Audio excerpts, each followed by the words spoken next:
로마서 9장 11절부터 13절까지 함께 읽겠습니다. 그 자식들이 아직 나지도 아니하고 무슨 선이나 악을 행하지 아니한 때에 택하심을 따라 되는 하나님의 뜻이 행위로 말미암지 않고 오직 부르시는 이에게로 말미암아 서게 하라 하사 리브가에게 이르시되 큰 자가 어린 자를 섬기리라 하셨나니 기록된 바 내가 야곱은 사랑하고 에서는 미워하였다 하심과 같으니라. 아멘. 우리가 로마서 1장부터 8장까지는 은혜로 말미암은, 믿음으로 말미암은 하나님의 은혜에 대해서, 하나님의 의에 대해서 살펴봤습니다. 이것은 우리 교회를 향한 말씀이었습니다. 오늘 9장부터 11장까지는 이스라엘을 향한 말씀입니다. 여러분, 왜 바울이 이스라엘에 대한 염려를 할 수밖에 없을까요? 이스라엘 사람이잖아요. 베냐민 지파, 첫 번째 왕이 난, 사울왕을 난 베냐민 지파 출신입니다. 그가 정말 그 하나님 예수 그리스도의 부르심을 따라서 이방인의 사도가 되었습니다. 그래서 이방인을 섬기면서 이방의 교회를 개척하고 수많은 제자들을 세워서 정말 전 세계로 다니면서 하나님의 복음을 전하고 봉사하기 시작했습니다. 그런데 갈수록 이스라엘은 무너져 내리는 겁니다. 원래 택하심은 이스라엘이잖아요. 이방을 택한 것이 아니잖아요. 원래 하나님은 세계를 둘로 나누셨습니다. 이스라엘 백성과 헬라 사람, 이스라엘 백성과 이방인, 이렇게 나눴습니다. 그리고 이스라엘 백성들만 내 백성이라 자기 백성으로 삼으셨습니다. 이스라엘 백성의 남편이 되셨습니다. 그런데 이제 복음의 시대에 와서 그들이 그리스도의 복음을 순종치 않고 따르지 않음으로 인해서 그들은 하나님에게 버림을 받은 것이 아니라 자기들이 스스로 하나님을 저버린 것입니다. 하나님의 계획을 따르지 않고 자기네들이 그 율법을 따라서 의를 이루고자 애를 썼던 것입니다. 바울은 9장 그 30절에서 이런 말씀을 합니다. 그런즉 우리가 무슨 말을 하리요? 의를 쫓지 아니한 이방인들이 의를 얻었으니 곧 믿음에서 난 의요 의의 법을 쫓아간 이스라엘은 법에 이르지 못하였으니 어찌하여 그러느냐? 이는 저희가 믿음에 의지하지 않고 행위에 의지함이라. 부딪히는 돌에 부딪혔느니라. 예수님은 스스로 자기가 부딪히는 돌이라 했습니다. 우리가 어두운 길을 가다 보면 돌이 있으면 부딪혀서 넘어질 수밖에 없습니다. 그들이 진리의 빛을 따르지 않았기 때문에 계속 하나님의 의를 따라서, 의의 법을 따라서, 율법을 따라서 그 율법을 행위로 지킴으로 인해서 내가 도둑질하지 말라는 것을 안 하겠다. 그 율법을 지키면서 하나님의 의를 이루려고 했는데 인간이 하나님이 정한 법을 다 이룰 수는 없습니다. 우리도 마찬가지입니다. 신약의 복음서에 하지 말라고 하는 것을 우리 스스로 하지 않으려고 노력해서 되는 것은 아닙니다. 우리는 육신의 본성적인 죄성을 가지고 있습니다. 우리가 그 본성을 저버리고 오직 믿음으로 살려고 노력하고 믿음에 의해서 성령의 인도하심 속에서 성령의 능력으로 살아가려고 할 때 그 능력이 나타나서 그 말씀만의 역사는 성령의 능력으로 성경이 그만 죄를 짓지 않을 수 있는 것입니다. 그러나 내가 어떻게 해서든지 이 말씀을 지켜야 되겠다, 이 말씀대로만 해야 되겠다, 어떤 행위적으로 계속 나가려고 하면 우리는 무너질 수밖에 없습니다. 이스라엘 백성들이 그랬던 것입니다. 어떤 것이 더 간단할까요? 사람들은 상당히 쉬운 방법을 어려운 방법을 통해서 이루려고 합니다. 아주 쉬운 방법으로 할 수도 있는데 여러분 한번 생각해 보십시오. 예수를 믿으면 천국 간다. 얼마나 쉬운 겁니까? 믿으면 되는 건데. 그런데 자, 설악산을 한 7번만 올라가서 기도하고 오면 천국 갈 수 있다. 그런데 사람들은 설악산을 7번 올라가서 기도하는 것을 택한다는 것입니다. 여러분들은 어떨까요? 그게 옛날 습관들이 있어서 그래요. 절에 가서 빌고 불공 드리고 뭔가 가서 열심히 절을 하면 내가 노력한 것에 대한 대가를 얻을 것 같은 거거든요. 근데 오직 예수를 믿으면 구원을 받을 것이다, 잘 될 것이다. 그것은 아니 내가 한 것이 없는데 그냥 예수를 믿은 거 가지고 내가 하나님 앞에 아무것도 안 했는데 어떻게 잘 될 수 있느냐. 이스라엘 백성이 가슴에 그 말이 다 닿지 않았던 것입니다. 아마 지금까지 다른 교회에서 열심히 구역 예배 드리고 기도원에 가서 기도하고 뭐 새벽 예배 드리고 전부 다 드린다는 개념이잖아요. 저희 갈보리 체프는 예배를 드린다는 개념보다는 하나님의 말씀을 가르침을 받는다는 개념이잖아요. 그런데 여러분들은 지금까지 예배 드린다, 수요 예배 드린다, 구역 예배 드린다, 기도원에 가서 예배 드린다, 그런 개념. 목사들도 예배를 드리러 간다 그런 개념이었습니다. 예배를 드리러 가는 것이 아닙니다. 내 영이 하나님께 예배를 드리는 것이거든요. 하나님의 말씀 앞에 무릎을 꿇는 그 자체가, 아브라함이 경배하고 무릎을 꿇었다는 건 하나님의 크신 능력과 권능과 그 말씀의 위대하심 속에 무릎을 꿇은 것이잖아요. 그래서 사람들은 무엇인가 내가 열심히 한 것에 대한 것을 대가를 받는 것으로 알고 있다는 거죠. 왜? 세상에선 그렇잖아요. 그죠? 회사에서 열심히 일을 해야만 대가를 줍니다. 그런데 하나님의 일은 그렇지 않다는 것입니다.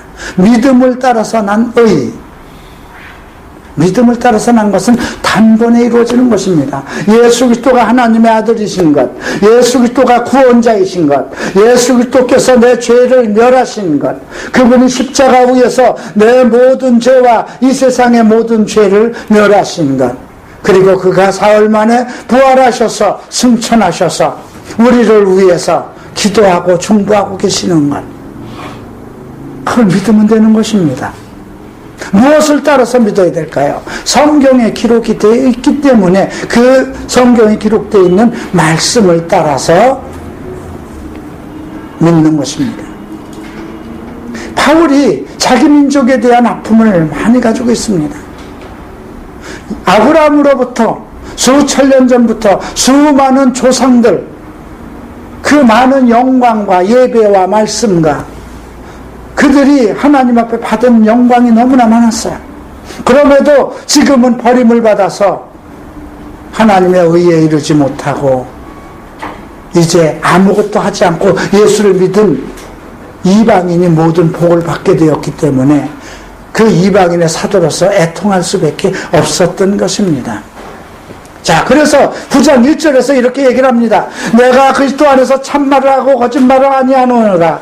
내가 큰 근심이 있는 것과 마음에 그치지 않는 고통이 있는 것을 내 양심이 성령 안에서 더불어 증거한다. 바울이 그 고통을 얘기하고 있어요.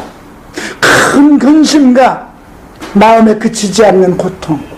저는 이것이 이제 이해될 것 같아요.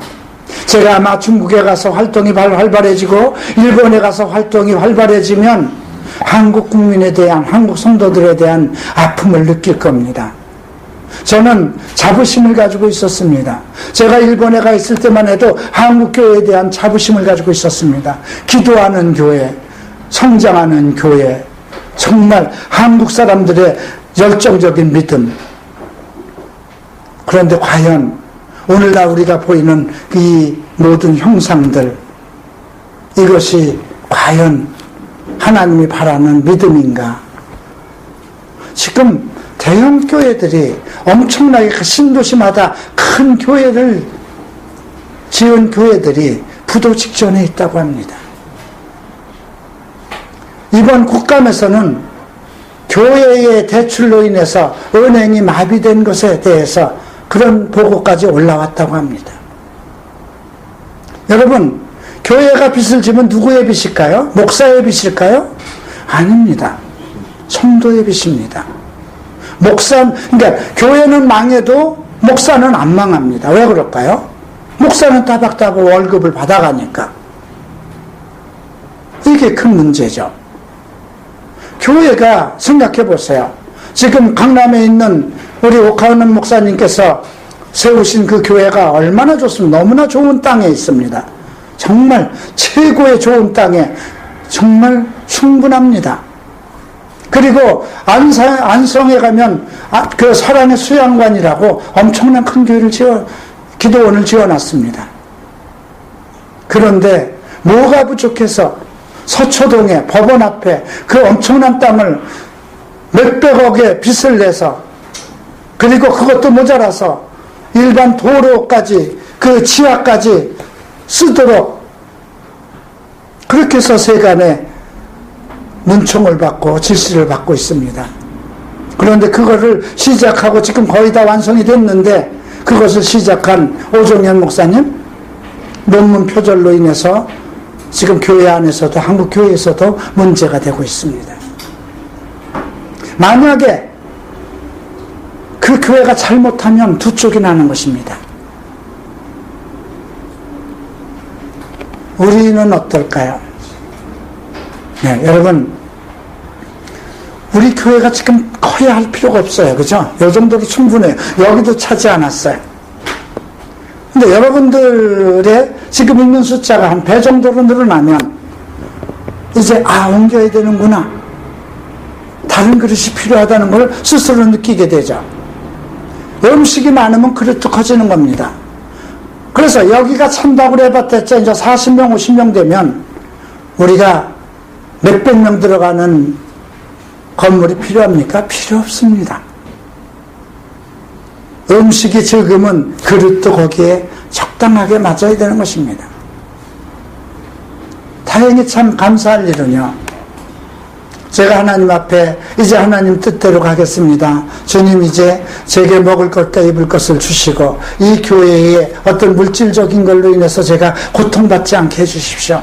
그러면 제게 맡긴 아이들을 성실히 가르칠 것입니다. 제 남은 인생을 하나님께 온전히 드릴 것입니다. 저는 점점 낮아지고 작은 자가 될 것이고 그리스도의 영광이 나타날 것을 소망하며 그렇게 시작한 지가 그렇게 오래된 것이 아니에요. 제가 60살에 그렇게 헌신을 했습니다. 그리고 저희 교회는 한 번도 임대료 때문에 염려하지 않았습니다. 우리 교회 이 숫자가 어떻게 우리 교회가 이끌어가려면 임대료와 여러 가지 지출을 따지면 150 정도는 가져야 됩니다. 그 속에는 사례가 포함된 게 아닙니다. 그래도 우리 지금 이 성도로서 그것을 충당이 안 돼요. 그렇죠. 어림도 없죠. 그래도 하나님께서는 조금도 부족함이 없이 다 채우셨습니다. 그리고 1,000만 원이라는 돈을 저금을 해뒀습니다. 참 복이죠. 내년 8월이면 싫든 좋든 우리는 나가야 될지 모릅니다. 어쩌면 집세를 더 올리고 있을지도 모르지만, 어쩌면 주인이 나가라 그러면 저희는 내년 8월이면 나가야 됩니다. 그러면 가지고 있는 돈이 그거밖에 없는데, 제가 여러분들에게 2,000이 있으니 여러분 3,000을 만들어서 5,000을 내놓으십시오. 그러면 여러분 5,000 내놓을 돈 있겠습니까? 그렇다고 은행에 가서 5,000을 빚을 내겠습니까? 여러분들이 보증을 쓰고 담보를 하면 5,000원 빚을 낼 수 있고 1억도 빚을 낼 수가 있겠죠. 그럴 필요가 없잖아요. 왜 그래야 돼요? 그죠? 거기에 맞춰서 가면 될 것이고 하나님께서 예비하실 것이잖아요. 2년 전에 제가 오사카를 다녀온 이후에 일본이 발이 끊겨서 일본을 가지 않았습니다. 동경에서도 하려고 했지만 한 번 가서 설명회를 했는데 그걸로 끝나고 말았습니다. 그런데 2년이 지난 이후에 동경과 오키나와에 생각지도 않은 곳에서 연락이 왔습니다. 중국도 마찬가지입니다. 8년 전에 중국을 그렇게 들어가려고 해도 길이 막혀서 못 들어갔습니다. 연변과학기술대학교로 들어갈까 했는데도 그쪽도 길이 막혔습니다. 그런데 연변과학기술대학에선 내년도 7월 8월 달 여름 방학 때 들어와 주십시오. 그쪽에서 요청이 왔습니다. 또 4월 달에 어느 선교사가 목사님 와서 좀 우리 지하 신학교를 좀 강의를 해 주십시오. 그래서 며칠 갔다 왔습니다. 거기서 만난 분들에 의해서 11월 달에 또 들어가게 됐습니다.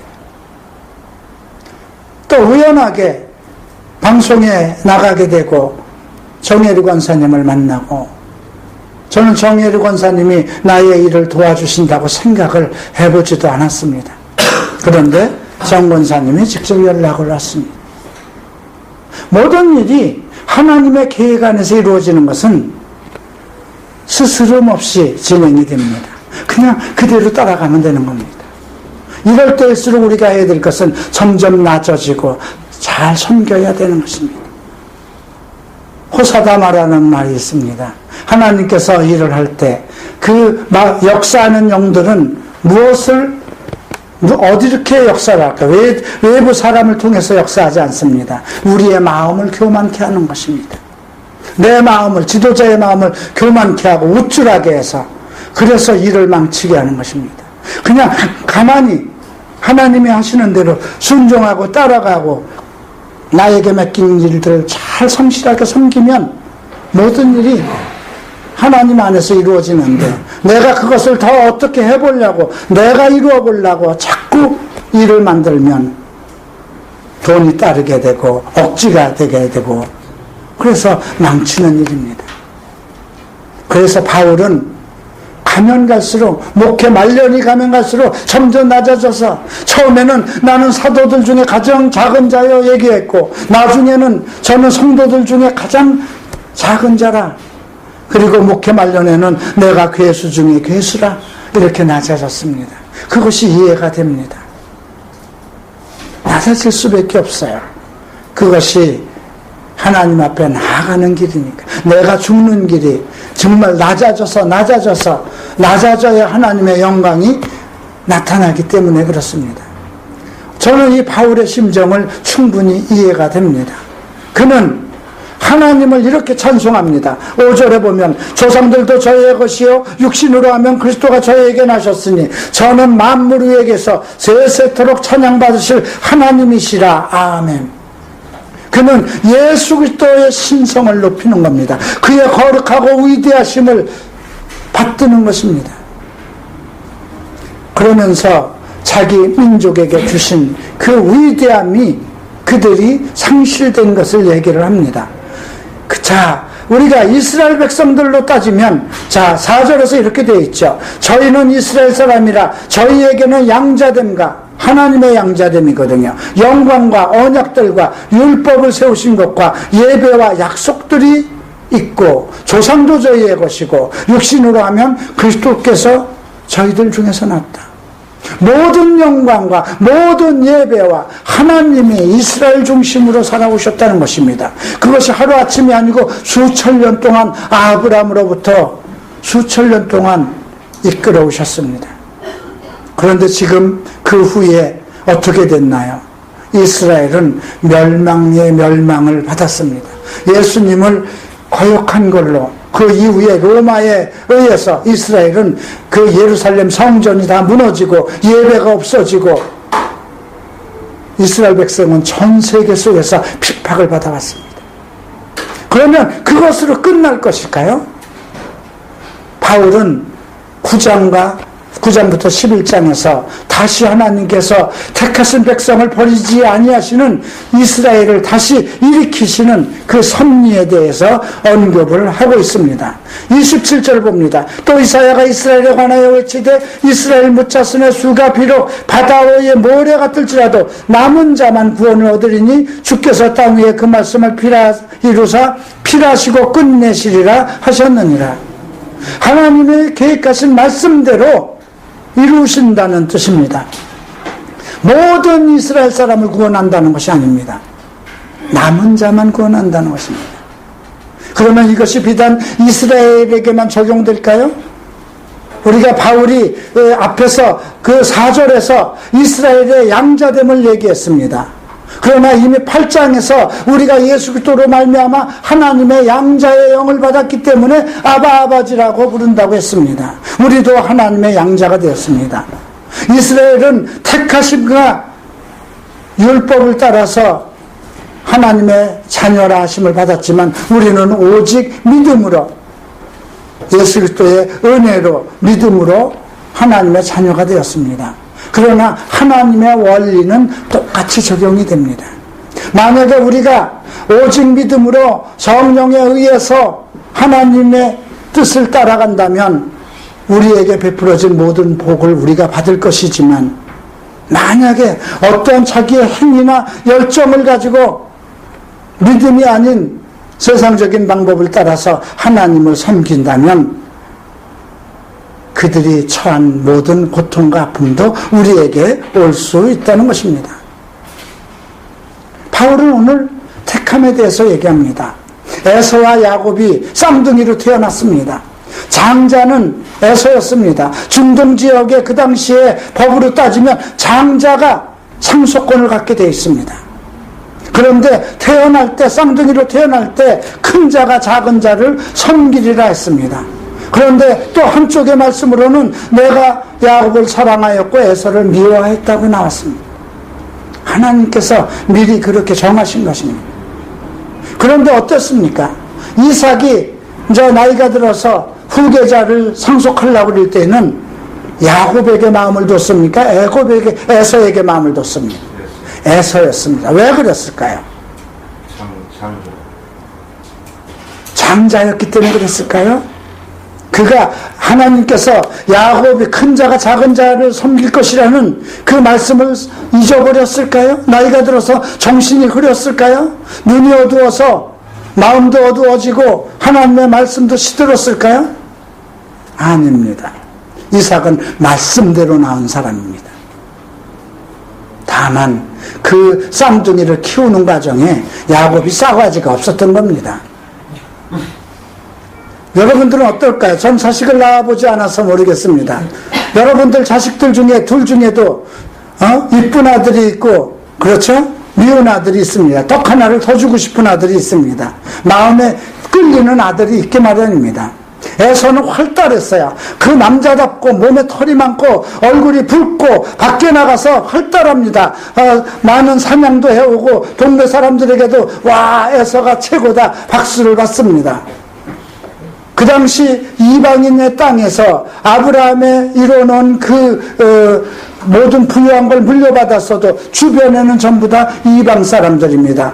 가나안의 7부족이 진을 치고 있습니다. 그런데 자기 이제 그 후계자가 돼서 영원히 이스라엘 백성을 이끌고 갈 수 있는 것은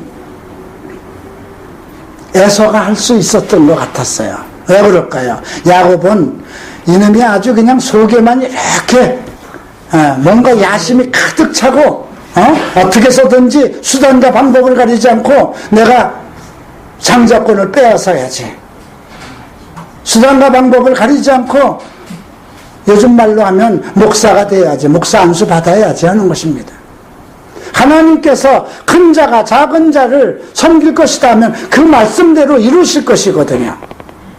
그가 하나님에 의해서 택했으면 그냥 순종하고 기다리고 자기 할 일을 했으면 되는 것인데, 장자권을 뺏기 위해서 팥죽을 끓여서 정말 배가 고파서 정말 사냥해서 허기진 형 앞에다 팥죽을 끓여서 코앞에다 냄새를 풍기고, 그러니 가만히 보니까 싸가지가 없었을 겁니다.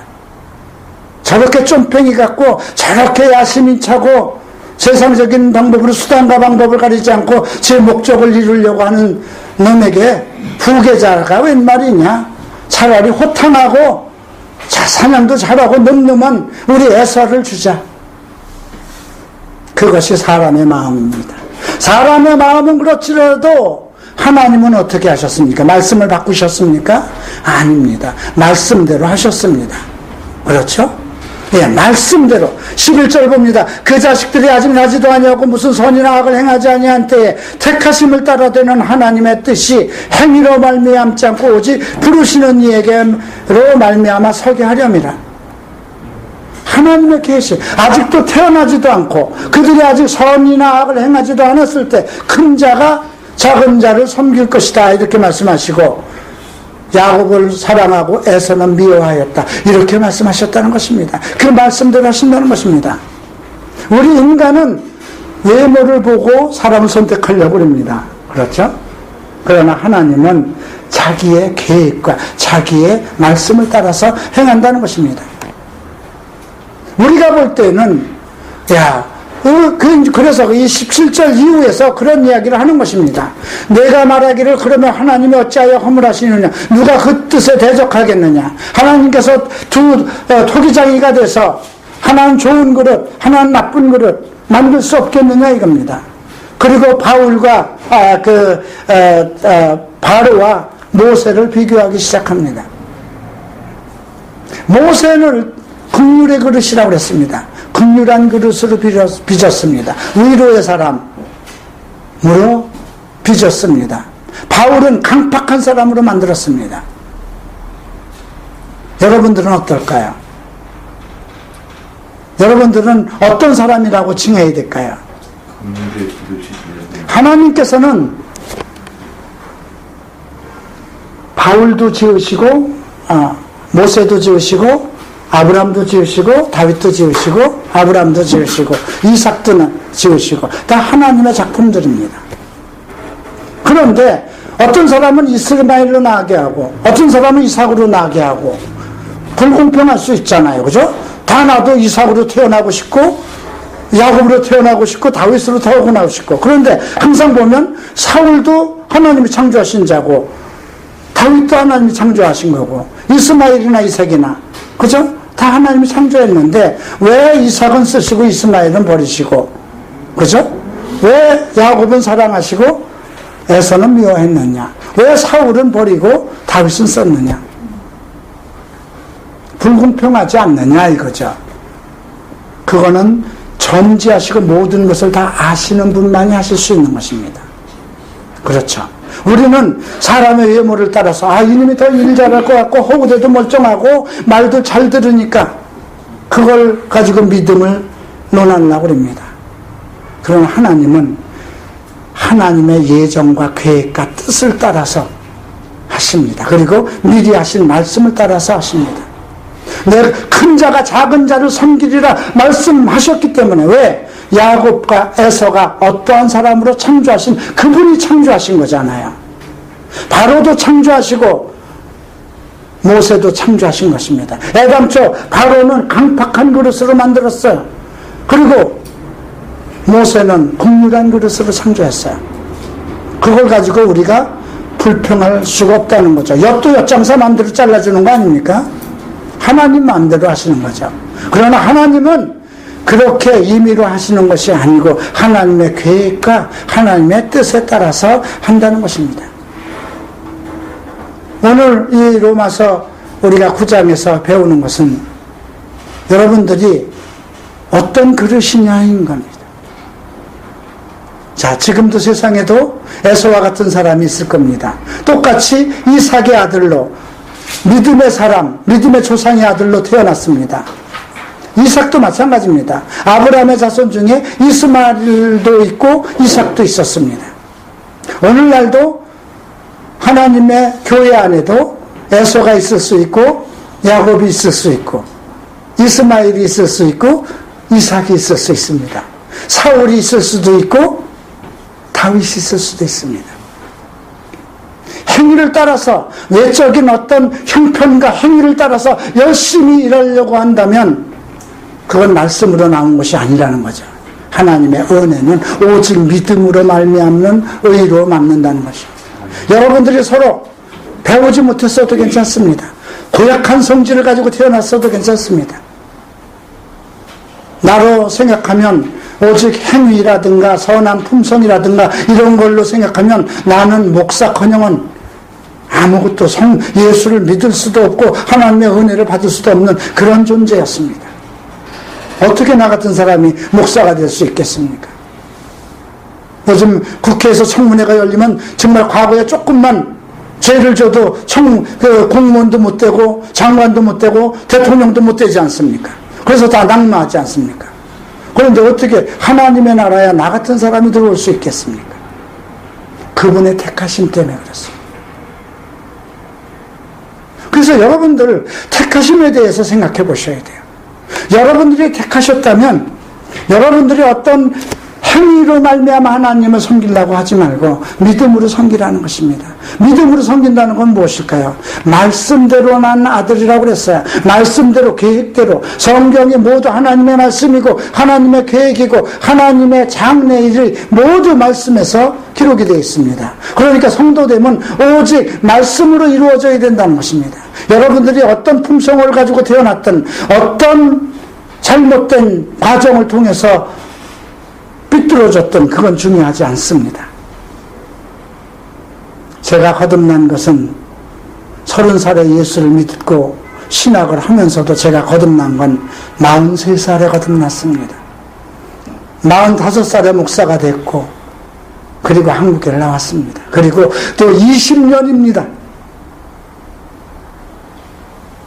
만약에 내가 서울갈보리 체포를 어떤 내 행위나 어떤 그런 걸로 성장시키고 다른 사람들처럼 그런 일에 앞장을 섰다면 한때 그렇게 했지 않았습니까? 그래도 하나님께서 나를 바로 인도하셨습니다. 왜 그랬을까요? 택하심과 사랑하심입니다. 여러분들이 자식을 낳는데 그 자식이 속썩인다고 버리시겠습니까? 못 버리는 거거든요. 미리 정하심, 미리 택하심. 이제 여러분들이 어느 것을 따를 것인가? 에서가 될 것인가? 이스마엘이 될 것인가? 아니면 내가 이삭처럼 말씀대로 낳은 아들이 될 것인가? 야곱처럼 택하심을 받아서 순종의 아들이 될 것인가? 이제 여러분들이 해야 될 것입니다. 이스라엘은 부딪히는 돌에 넘어졌습니다. 우리가 마지막 절을 한번 보시겠습니다. 기록된 바 33절이죠. 보라, 내가 부딪히는 돌과 거치는 반석을 시온에 두노니 저를 믿는 자는 부끄러움을 당치 아니하리라 함과 같으니라. 예수님 자신이 부딪히는 돌과 거치는 돌이라는 것이 이게 무슨 말일까요? 그들이 진리에 있지 않으면 예수님이 오히려 그들을 넘어뜨리는, 예수가 목수의 아들로 왔기 때문에 그래요. 목수의 아들로 태어났기 때문에 그렇습니다. 말씀에 의존하지 않았기 때문에 그래요. 말씀을 따라서 태어나셨거든요, 예수님도. 그런데 그 성경을 따라서 예수를 보지 않고 외모를 보고 예수를 믿지 않았기 때문에 그렇습니다. 여러분들도 이오나라는 과거를 보고 이오나의 아이콘을 보고 하면 실족할 수 있습니다.